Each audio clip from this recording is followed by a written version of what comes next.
our next topic in sociology, that is individual and the society. So two different things we are going to learn in this topic, that is one is your individual and the another one is your society. Individual, that means as a unique or as a individual, as a unique identity of the individual, as the individual. So that is your individual. And the society, that means this individual are going to be part of that particular society, and from this type of all the individuals will come together and they are going to form this society. So these are two different concepts, the individual and the society. Individual, that means only one individual will be there. The society, the group of individual or so many peoples will be there. So that is your society. So let's start this topic, that is your individual and society. So first we'll learn the concept of the individual. So when we talk about the individual, the word itself says us individual. That means only one person. So from all these members or from whole this group, the identity of this individual, the specific member is a unique or a different. So that makes it individual. All the rest of the group members are in a white color. The one individual is having the red color. That means some specific characteristics that individual is having, which is differentiating that one specific individual with the other group members.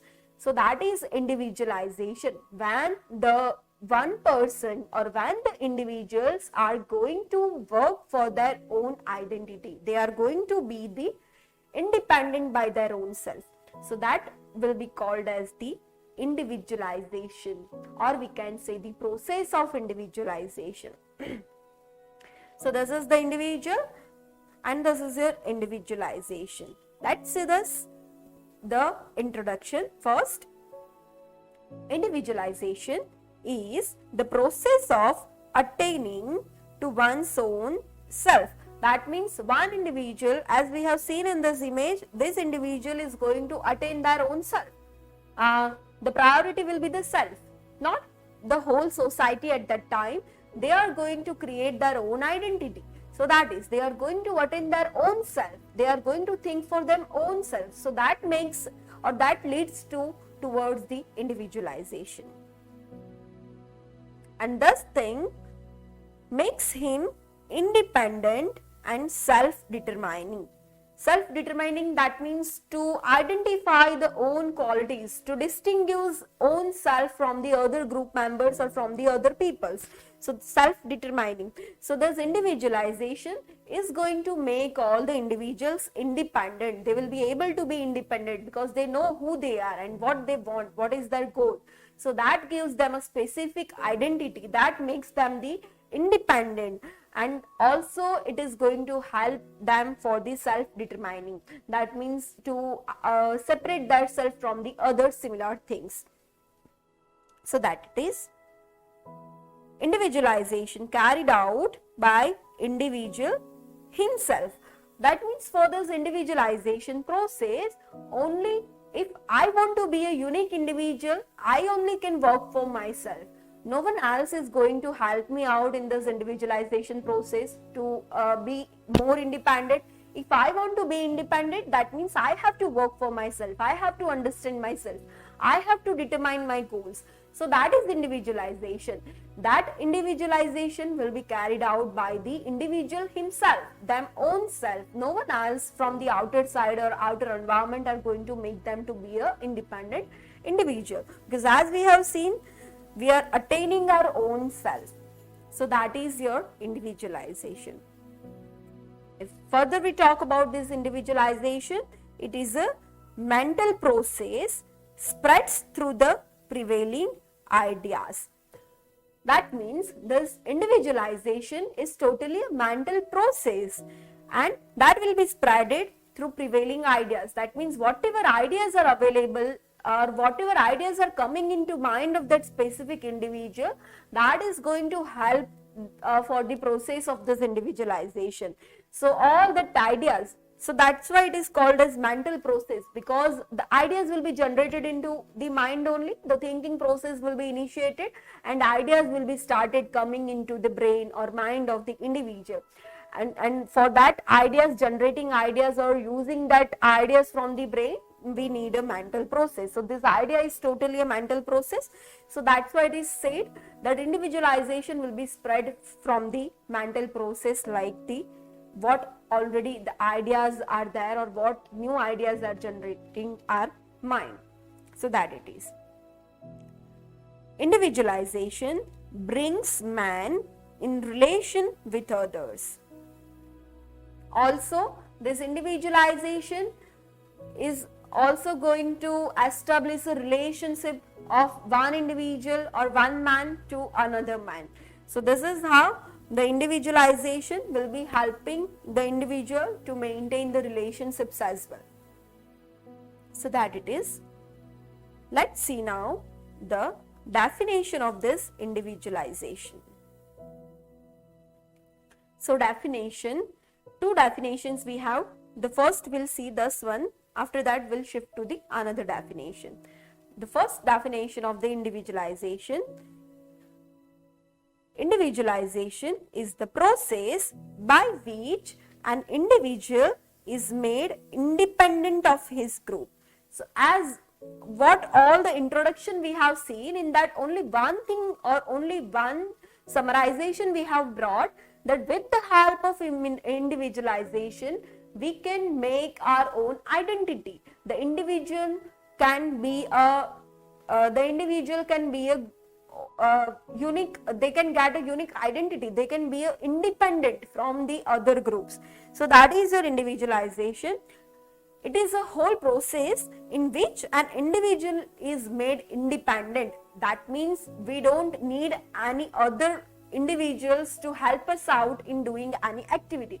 For an example, in the stage of 2 to 3 years of age, the children will be in need of for the toilet training, the children will be need help of their parents. But after that age group, the children will become the independent and they will learn all these things by their own. So that is called as individualization.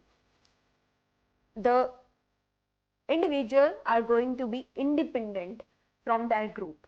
So you can see in this image, so this is the group and this is the independent individual or the independent man, we can say.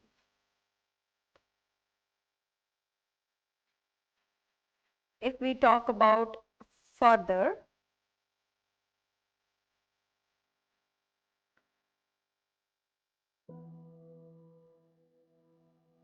next we have the aspects of individualization. In aspects of individualization, one by one we'll see, or we can say the elements of individualization as well. Process of becoming different from other people.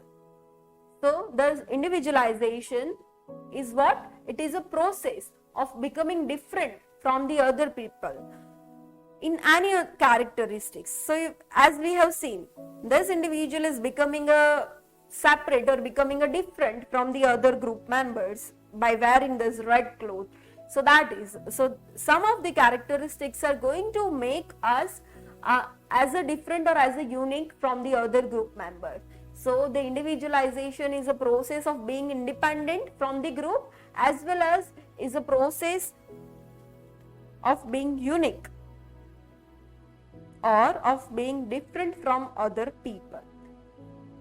See, different from other people. So that is your individualization.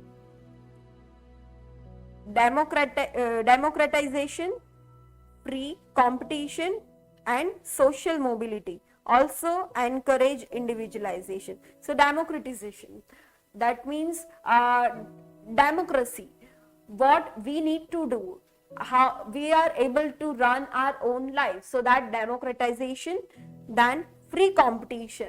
For an example, in one group of 5 people is there, if any competitions are there, to win that competitions, all the individuals are going to try in a different way. The different qualities of that or different abilities they are going to show up. So that all the things will make them some unique or some independent individual. So free competitions and some social mobilities also encourage individualization. Social mobilities in the sense of any mobilities like migration or that type of things makes the individual separate or independent. So that all the democratization, free competition and social mobility, that all the things are going to encourage the individualization. Then further aspect of this individualization, it consists in the being aware of one's specific character and in rise of a new kind of evaluation. That means in this process, the individual is going to be aware about themselves. What is their goal? What is their desire? What they want to do? And based on that, they are going to show their endeavors. So that is the individualization. They are going to be aware about their own self, their specific characteristics or character. So that is. The next is the individual may consider himself superior to others and evaluate himself in high terms. It may be feeling of self-glorification. So what is actually this individualization? The individual may consider himself superior to others. That means they are going to compare, they will feel that yes, they are superior to someone and they are going to compare the qualities, that which type of qualities or which type of characteristics are making them different from others. So that evaluations they are going to do. So the individualization, we can say that is evaluation as well, because one individual is going to evaluate their own self, that what I am doing, what other individuals are doing, what they are doing is different from what I am doing. So that is the self-evaluation, we can say. The new kind of evaluation that will be carried out. So they are going to do the evaluation, they are going to evaluate their own self in high terms. That means to reach that specific goals. It may be feeling of self-glorification. So ideally or obviously when we are self-evaluating ourselves, when we are evaluating ourselves and we are getting something better from other people, that is going to give us satisfaction. That is going to glorify us. So that is. So this self-evaluation is going to give us a feeling of self-glorification. The next aspect is, third aspect. The third aspect of individualization is of the wishes that goes through the objects. That means what the wishes or what the desire or what the drive the individual is having, which is going beyond the objects. Social mobility may also bind the individual to specific wishes. Family conditions may also shape wishes of the individual. So all the individual will have the different wishes. For an example, all the individuals will have a different priorities. For an example, for one individual the job might be the priority, for another individual the relationship might be the priority or family member might be the priority. So the wishes, that means what they need in their life, the desire, that is going to be make the individual different from the other individuals. So this is the third aspect of individual, the wishes that goes through objects. What they want, what is their desire, what is their need. So that is going to make them different from the other individual. So these all are the aspects of the individualization process. After that,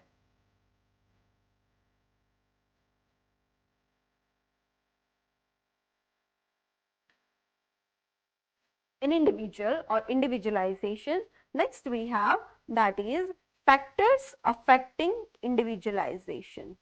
So these all are the factors which affects the individualization. Let's see all these 1, 2, 3, 4 and 5 factors one by one. The first one is your gender role, second one is your lifestyle, third one is your employment, fourth one is your social relationship, and fifth one is your health belief. So these all are the different factors which can affect the individualization. When they are ready to be independent, all this type of things might be the factors which can affect this individualization process. So the first thing is gender roles. So there is not specific law from the society that they have not identified some specific work for the genders, like females only can do this, or males only can do this, or males only can do this. So there is no specific law from the society or from the higher authorities or from the political views or societal views. From the law legislative side, we do not have any that type of specific gender roles, that only those things will be carried out by the girls, or only those things or activities will be carried out by boys or males. But this type of gender roles has been identified by the societies. Law has not identified this type of gender roles, but society has made some type of these things, that the girls will do all this type of activities, the boys will do the all this type of activities. So sometimes this gender roles can affect the process of individualization, which is made by the society, that rules and regulations which are made by the society. For an example, the girls will be the housewife and they will do the household activities, at the same time the boys will go for the job. So that type of activities. For an example, the females are going to wear this type of clothes and males are going to wear a different types of clothes. So that all the things or all the norms or rules and regulations are, all those things are identified by the societies only. Sometimes what happens in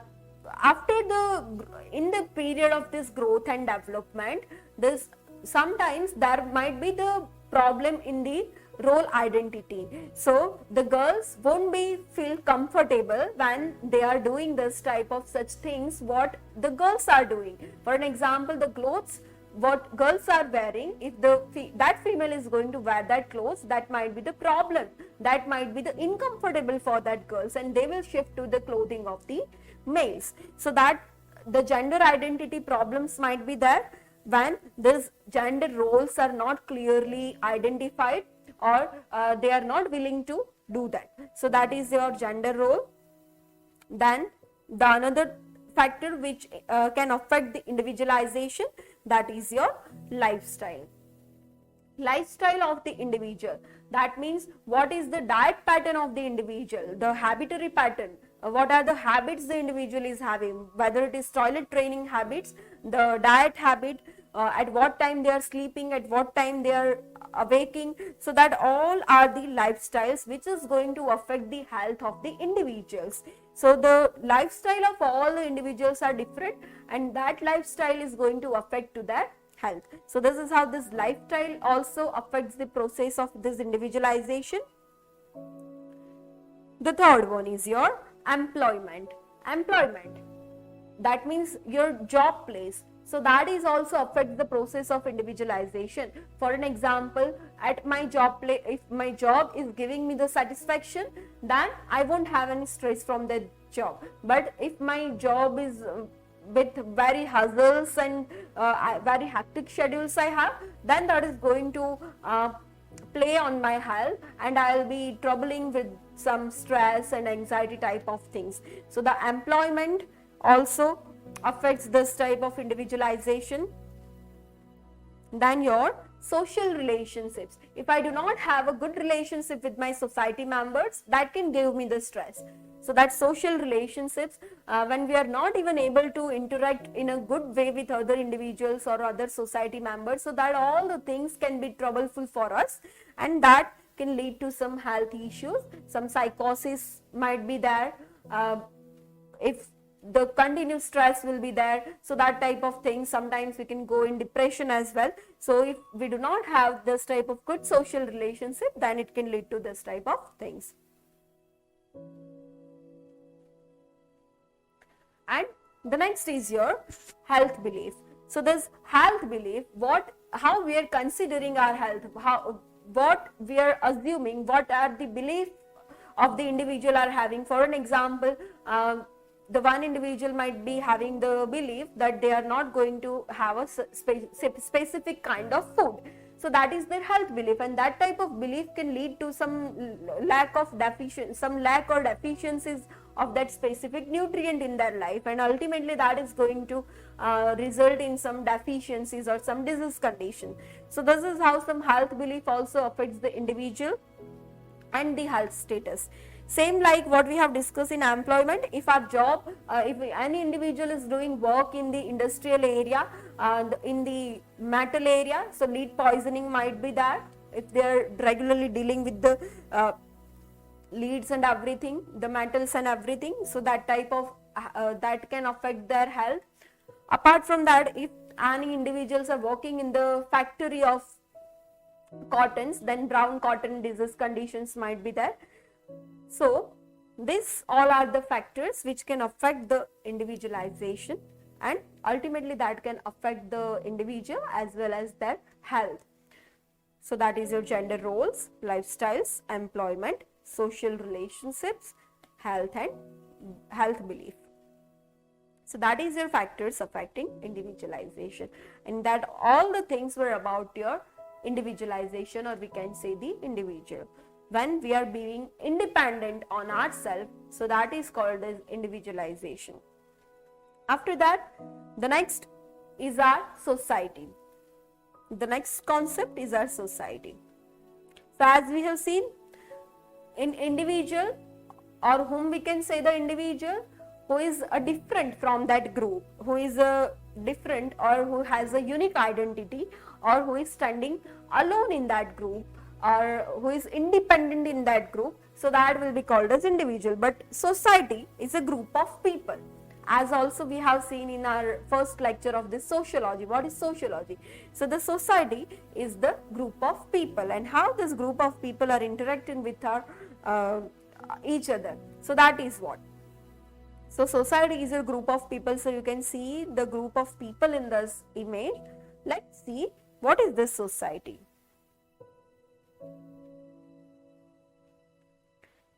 So the word society comes from Latin word society.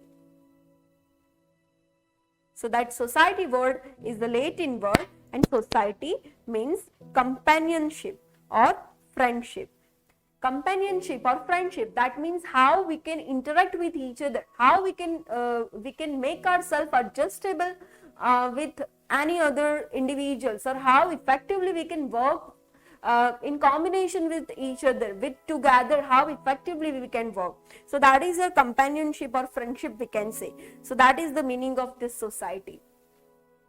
Then man is a social being, gregarious in nature. Social being.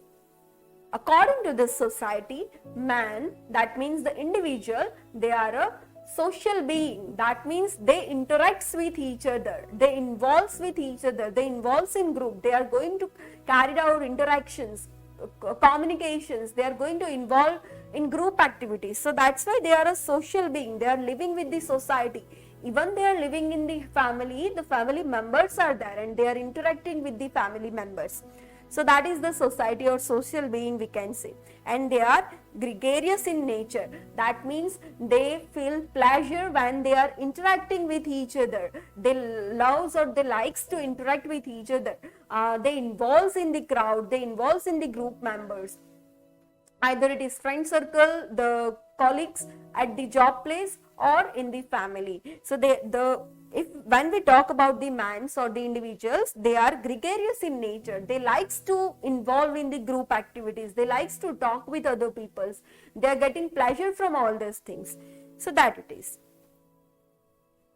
And that makes them a society, because they need someone to share their things, to share their ideas, to share their experience, and they are going to do the interactions and communications, and that group is going to make this society. So that it is. Human need society, enjoy group life, human life, individual and society always go together. So the individual, or we can say the human, they always need society. Any individual can live alone. If one will close you in one house or one room for a 1 month uh, with giving all the luxurious things or whatever things, your televisions or mobile or food and everything, if they are going to satisfy all the needs, they will satisfy. But can you live for 1 month in one room without any individuals, without seeing any other members or human lives? So no, that is not possible. So that's why the human need society. They need to interact, they need to share all the things, they need to involve in the group activities. So that's why they enjoy group life, because as we have seen, their nature is gregarious. They are pleased doing all these things. They need support from each other. They need to share some emotions.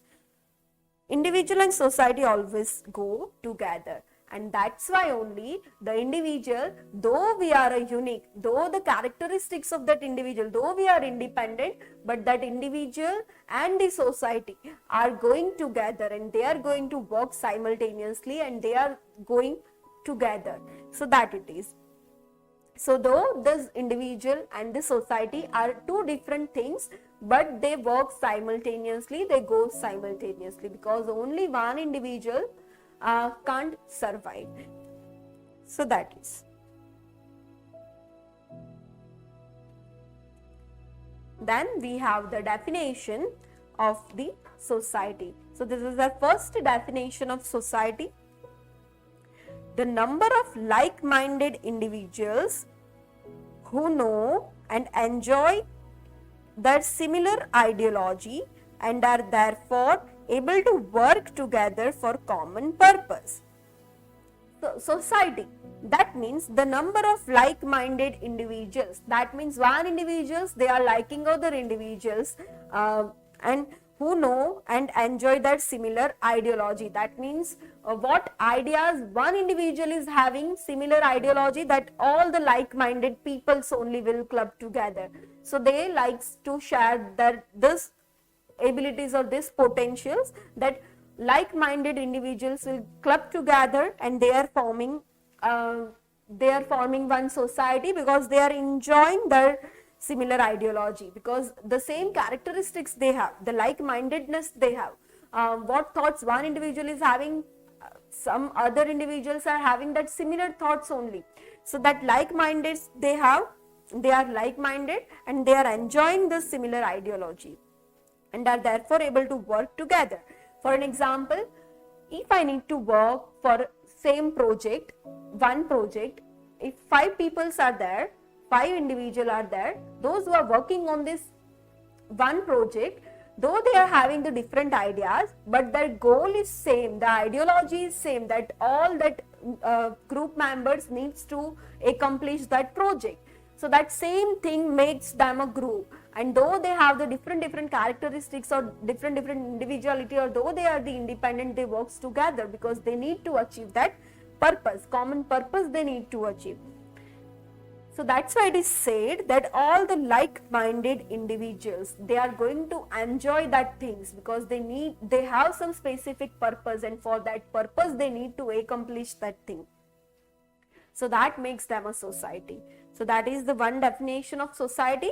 The another definition of society also we have. Let's see that. This definition of society is given by Lepard, sociologist. So according to Lepard, society, a group of people, the complex pattern of norms of interaction that arise among and between them. That means, according to him, a society is a group of people. So as we have seen in that image, the group of people, they are going to make one society. The complex pattern of norms of interaction. That means some complex norms will be there for interacting with each other. The norms will be there. Some of the rules and regulations will be there. Some standards will be there. Some values will be there. All those things will be there. And though they are willing to interact with each other. So that is. And that arise among and between them, and that all the based on all that norms or following that standards or rules and regulations, they are going to carry out the process of this interaction or communication. So that is your society, the group of people, the complex pattern of norms they have for the interaction. So that is your society. Then we have elements of society. So here some of the elements of society we have. So the first one is your mutual interactions among the individuals. Mutual interactions, that means willingly they should be willing to interact with each other.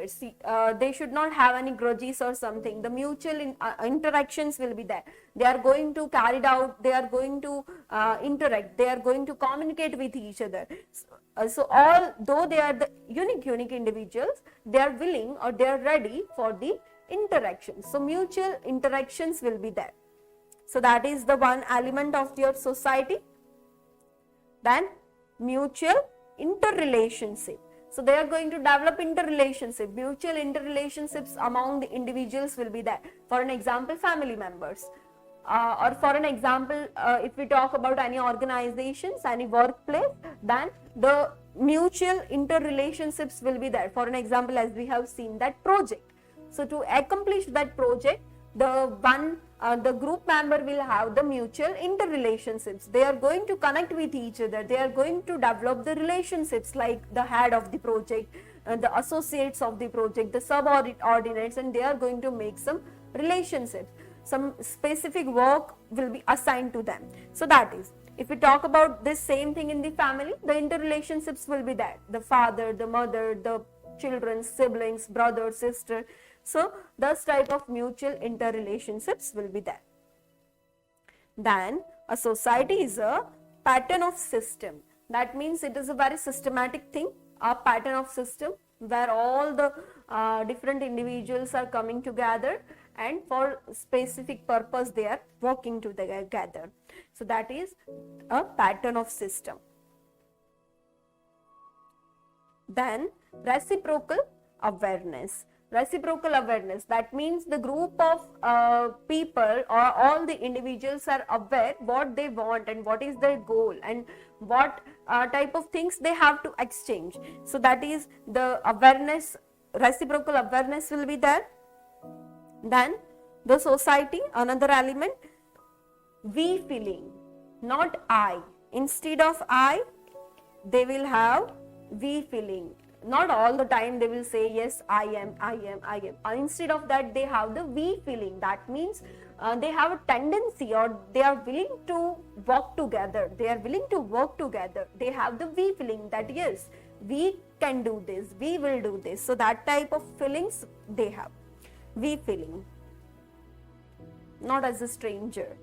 Then next is your like-mindedness. Like-mindedness, that means for the same specific goal they are clubbed together and they are sharing their potentials, and each and every individuals are like the ideas of other peoples.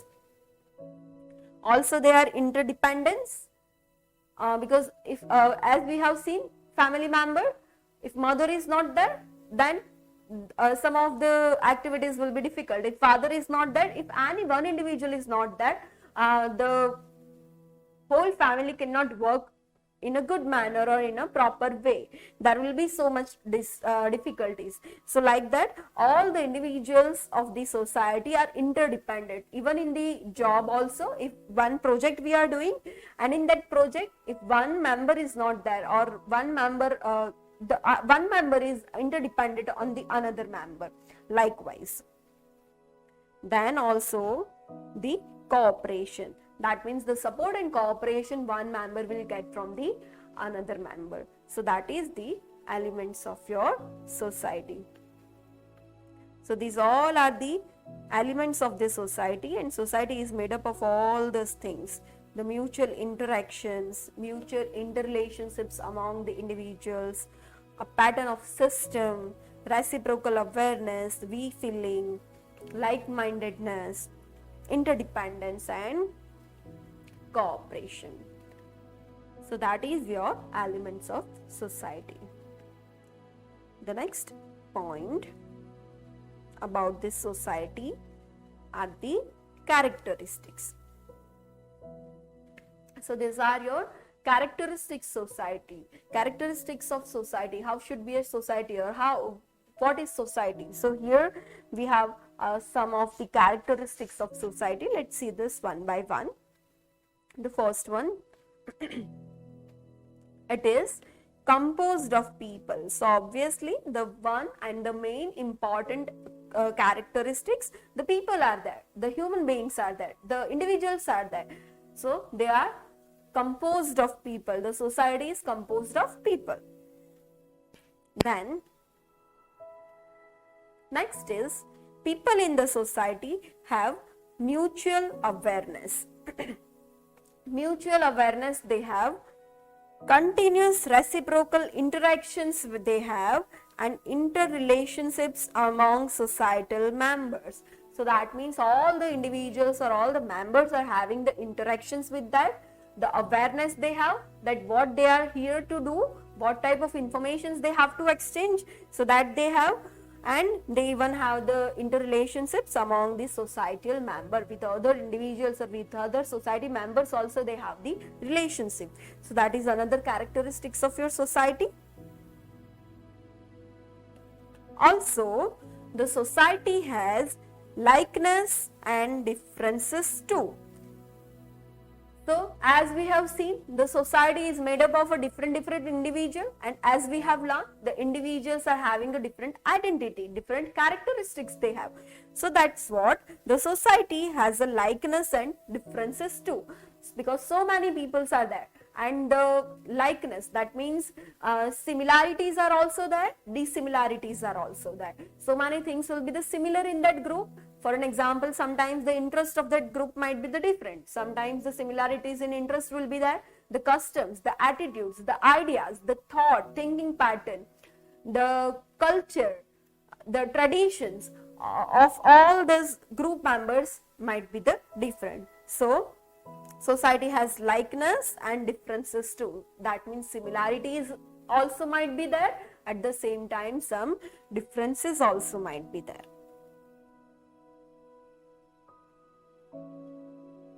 Next point, next characteristics of society, people have cooperation and common interest, holds responsibility by means of division of labor and delegation of authority.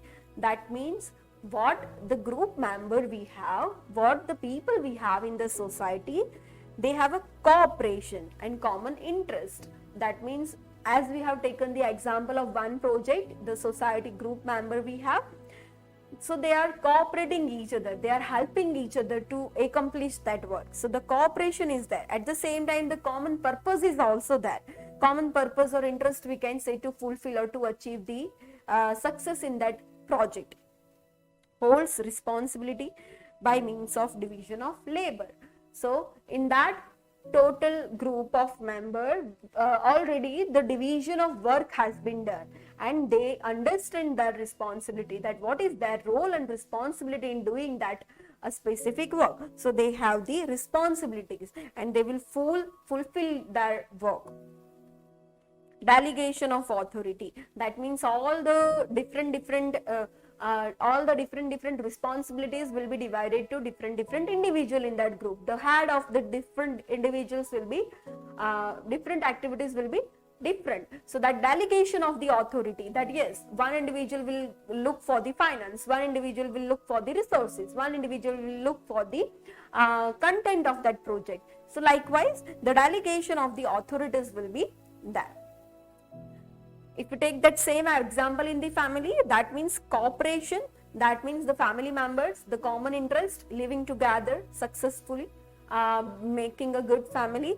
So the common interest of like that will be there, the cooperation. All the individuals will cooperate each other in doing their own works. For an example, when children are going school, mothers are going to prepare their lunch box.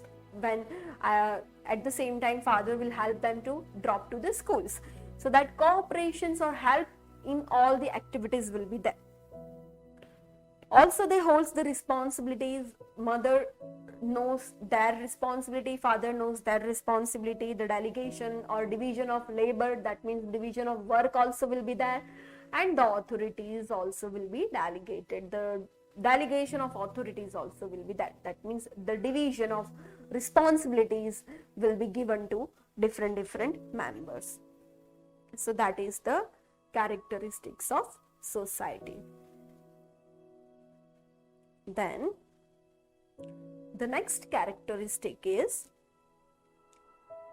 interdependence is observed among the groups, communities, societies and also nations, and is essential to meet the societal needs.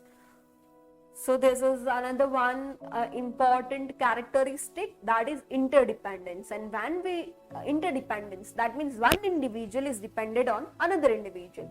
For an example, if I am doing job in one organization, I am depending on them and they are also depending on me, vice versa, because they need employee and I need a place to do a work. So that is, so interdependency is there. So in group also we have the interdependency. The communities, that means the different areas or different communities also, one community will be interdependent on other. The societies also have, and the nations, that means the whole world, the nations are also interdependent. So many things we are getting from the other countries, so many resources we are getting from the other countries. At the same time, so many countries are getting these vegetables or fruits and some groceries from our India. So this is how, for an example, one state who is producing this rice, who is farming this rice in a more amount, so we are dependent to get that rice from that area. So this is how the one nations in, that was the simple example, but this is how in different areas, all the societies or all the communities or all the nations, states we can say, all the groups are interdependent on each other. Then next characteristics of society is society is dynamic. That means it is changing time to time. Changes may take place abruptly or slowly or gradually or suddenly. That means it is not a constant. Society is not something which is constant. With the time, with the day by day, that is going to change. The change might be the abrupt, or we can say the sudden. The slow change might be there, or gradually, progressively, or sudden change might be there. So society is not a constant. Everything is going to be changed. For an example, earlier we were not having that type of smartphones and Android phones. Only that simple phones we were having, the keypad phone or dial tone phones we were having. But right now we have this type of phones. So this is how with this technology, the society people or their mindset and that like-mindedness are also changed. Like the dressings are also changed, and so many things are changing. So that it is. The next characteristic is society has its own ways and means of social control. Society, they are having their own ways and means of social control. That means one specific society, they have their specific norms, their specific values, their specific ideas, their specific rules and regulations and standards. At the same time, they have the for this social control, they have all these things. So that it is. For an example, if we talk about one organization, any college, at that time they have their own the standards, values, ideas, vision, missions for this social control, to control that specific organization. So that it is. The next is, each society has its own distinct culture. It is the expression of human behavior. The good example of this culture and everything is the society. Different society will have a different culture. their customs, their religions, and the way of reacting, the rituals and the traditions will be different in all these cultural groups. For an example, the clothing of a different groups. For an example, the European countries costume will be different, the dressing will be different, and Indian countries dressing will be different, the traditional dressing will be different, the Western dressing will be different. So likewise, all the society or all the cultures are having a different distincts. That means some specific characteristics, distincts, specific things they have. And this is how they express human behavior. For an example, traditionally in India we do Garba, so that is the expression of human behavior. So that is one tradition. Somewhere else another techniques might be used. So that is, each society is having their own traditions, the cultures and everything. Next characteristics of this society is man gregarious in nature. Man gregarious in nature. That means man gregarious. That means as we have already discussed, man, all the individuals likes to indulge in this type of activities. They like to mingle with the other group members. They are pleased to involving in this type of group activities. So that is tendency to live in group. They love to staying in group. So that is the man gregarious in nature, and society controls individuals' talents and capacities. So this society is going to control individuals' talents as well as capacities.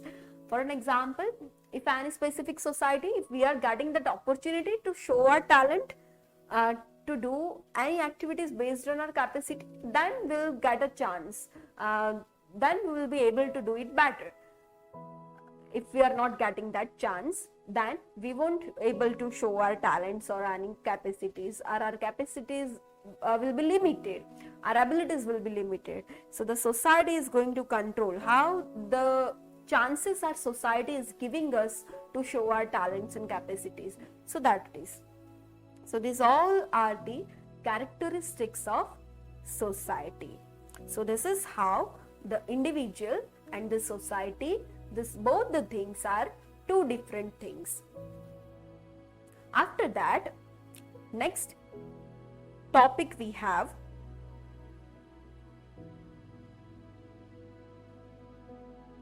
that is our rights and responsibilities of an individual in democratic society. So already we have seen the individual and the society, the concept of individual and the concept of society. Now how we individual are going to we individual have our rights, what we can do, for what we are allowed, what is our responsibilities in that specific society. So that is, it is rights and responsibilities of an individual in democratic society. Democratic society which is running by the people. So that is a democratic society.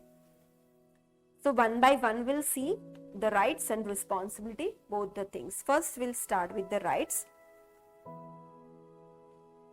In ancient period, the kings were ruling all the things and they were deciding all these things. But nowadays, the laws are deciding all these things. And right now we have the democratic society which is running by the people only. So that it is.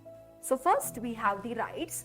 In rights also, we have the fundamental rights of the individual, some basic rights. So fundamental 7 rights we have.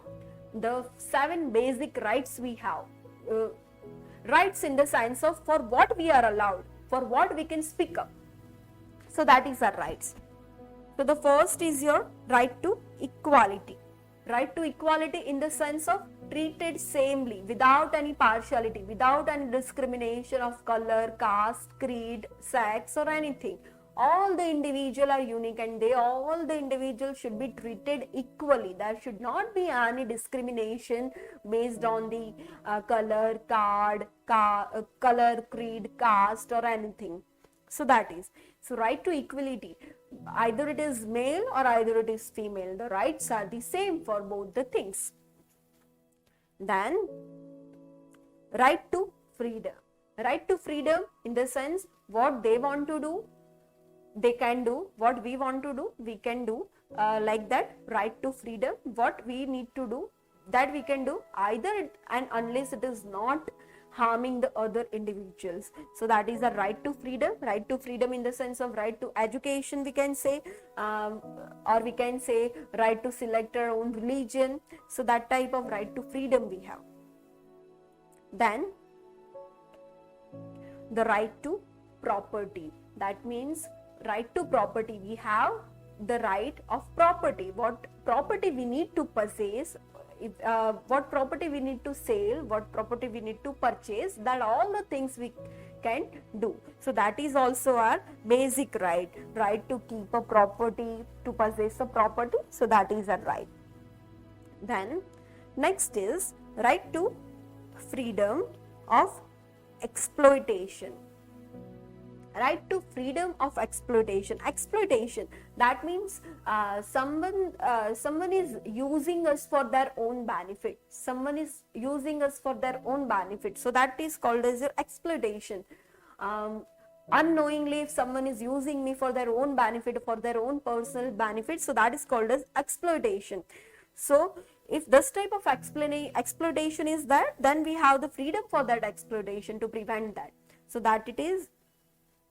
The next is right to freedom of religion. Whatever religion individual wants to follow, they can follow. So that is the right to freedom of religion. If the individual wants to follow the Christianity, the Hindu religion or the Muslim religion, they can follow whatever religion they need to follow.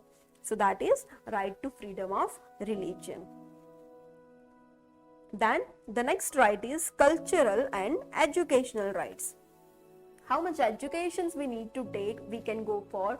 What cultural traditions we need to follow, we can follow. So that it is. Then next right is the right to constitutional remedies. Right to constitutional remedies in the sense of whatever constitutional things are there, that remedies we can utilize. For an example, for anything we can go to the High Court as well. For all the legislative things we can go. So that is your right to constitutional remedies. You can go for any legislative work, you can proceed to the High Court as well. So that is your constitutional remedies. So these are some fundamental rights, the basic rights which are equal, which are there for all the individuals, all the society members, all the individuals, irrespective of color, caste, creed or anything. So that is the fundamental right of the individuals. After that, some other rights also we have, like right to vote. After the age of 18 years, all the individuals can give a vote to whom they want to give, instead of any pressure or anything. So that is the right to vote. Any political party we can vote without any pressure or anything after the age of 18 years of age. So that is right to vote we have. Then right to be a candidate for the election. That means we can stand in the election. We can stand in the election. So right to be in candidate for the election, that means after the 30 years of age, all the individuals are having the right to get support from the other parties, and they also can be the candidate of that elections. So we can be the candidate of elections as well. Then the next right is weaker sections of society have reservation of seats. So the weaker section of society, like scheduled caste, scheduled tribe caste, OBC, so that all this type of weaker sections of society can have the reservation of seats, either it is job or either it is educational admissions or anything. So they have some specific reserved seats for them. For specific reserved seats are there for these weaker sections. even the minorities are suitably represented. The minority, that means the population or the religions which are in a less number, so like Muslims or Jains, so that minorities also should be there. Then the other right is anyone who has the majority support in legislature can become a CM or PM. If any individual are getting a majority support in legislature, and they can be a chief minister or prime minister. After that, another rights are freedom of expression to the individual. Freedom of expression, whatever we want to express, we can express. The expression, freedom of expression we have. Then either it is a happy mood, pleasant mood, or aggressive behavior, or whatever. So we have that freedom of expression. Then next is individual in a democracy have the freedom to excel in any field like music and other arts and sciences. He is free to participate in any cultural activity. So all the individual can show their talents in all those kind of things. If they are excellent, if they are good, even they are not good, then also they can participate in all this type of things based on their eligibilities. So that is music or other art things or other science things, all these activities or cultural activities, they can be the part of that cultural activities.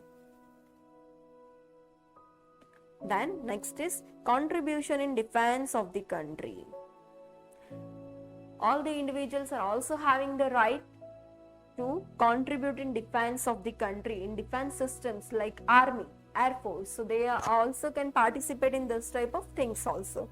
So the contribution they can give in defense of the country. And also, as we have seen, the religious freedom we have, whatever religion we want to follow, we can follow. So these all are the rights of the individual. So 7 basic or fundamental rights we have seen, and apart from that, all the other rights also we have. After that, next we have the responsibilities of the individual. Responsibilities, that means the right what country has given to us, but now as a member of society, what is our responsibility? So this is the responsibility. The first responsibility as a civilian of our individual is participating in the elections. Whenever there is elections, we need to participate in the elections. Whomsoever party we are considering as a good for us or as a beneficial to us, we can give our vote to them. So we have to, and so that is our responsibility to participate in the elections. Also, the another responsibility is women should take part in the democratic process. In all this democratic process, or in all the type of organizations, or in all that committees, women also should be included, so that women can understand the problems, what actually so even the women also can represent themselves, and what actually the problems they are facing, they also can represent and they can work on that as well. So women also should be participate in this democratic process. The next is weaker sections of society should exercise their vote judicially.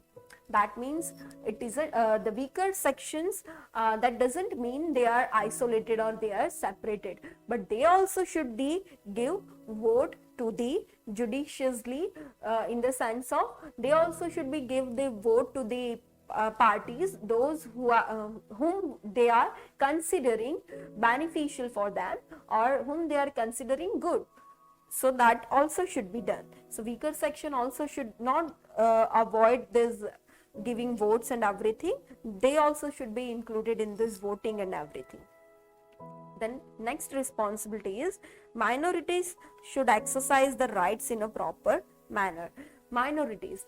That means whatever rights the minorities are having or whatever benefits they are getting, they also should utilize that benefit in a non-harming manner, or they should not misuse what they are getting, what benefit they are getting, they should not misuse it.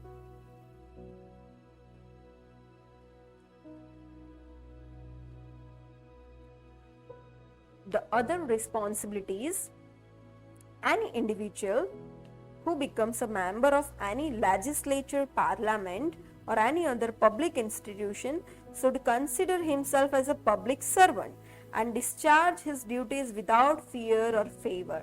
That means if any individual, if we are becoming a member of any parliament or any legislative bodies, at that time what power we got, we should not misuse that power. We should not give our we should not ask for favor for this, getting this type of power as well.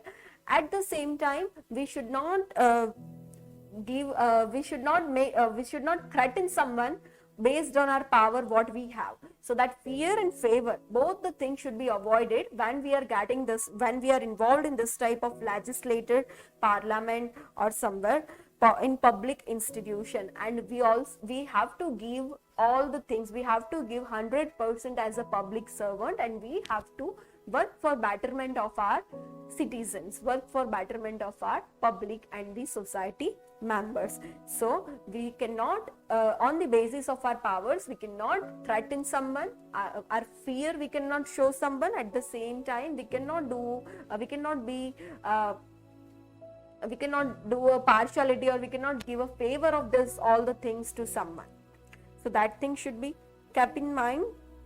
Then the next is, individual should exercise their freedom of speech in such a way that no section of people is insulted and the country's defense is not affected. So at the same time, what we have seen, the language or the freedom of speech we have, but at the same time we should be carefully when we are speaking something. While speaking, we should be carefully, we should not harm any other individual, or we should not insult the country or the defense of the country. So that things we have to keep in our mind. Always our speech should be like that, so that we are not violating the rights of other, or we are not harming, or we are not hurting other people. Especially we are not using our speech in the insulting way for our country or defense of our country. So that should be keep in mind. So that is the responsibility as a citizen or as a member of society. The next responsibility is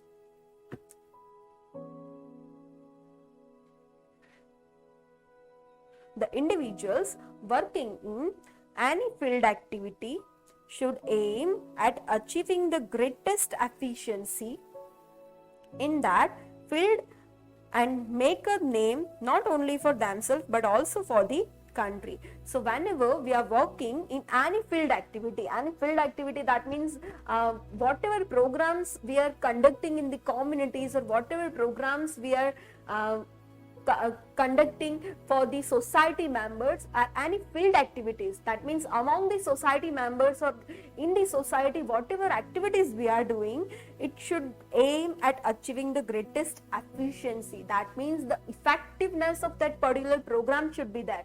It should get the greatest efficiency. At the same time, we are not making our name by doing that all the programs.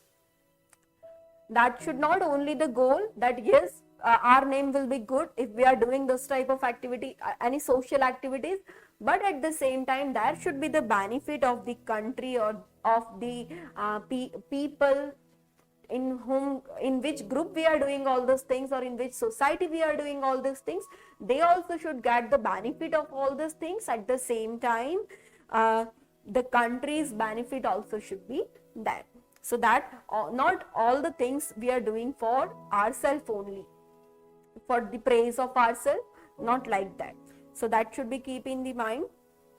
The next is, those individuals who got to foreign countries should behave in such a way that they bring the good name of their country.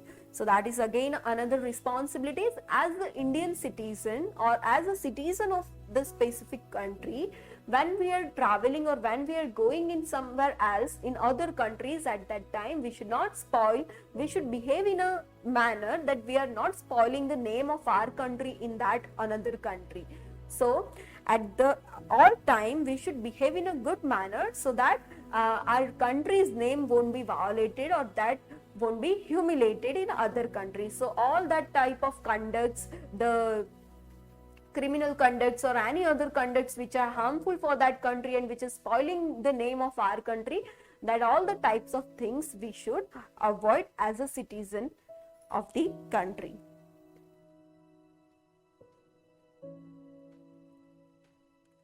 The another responsibility is respecting other individuals' religion.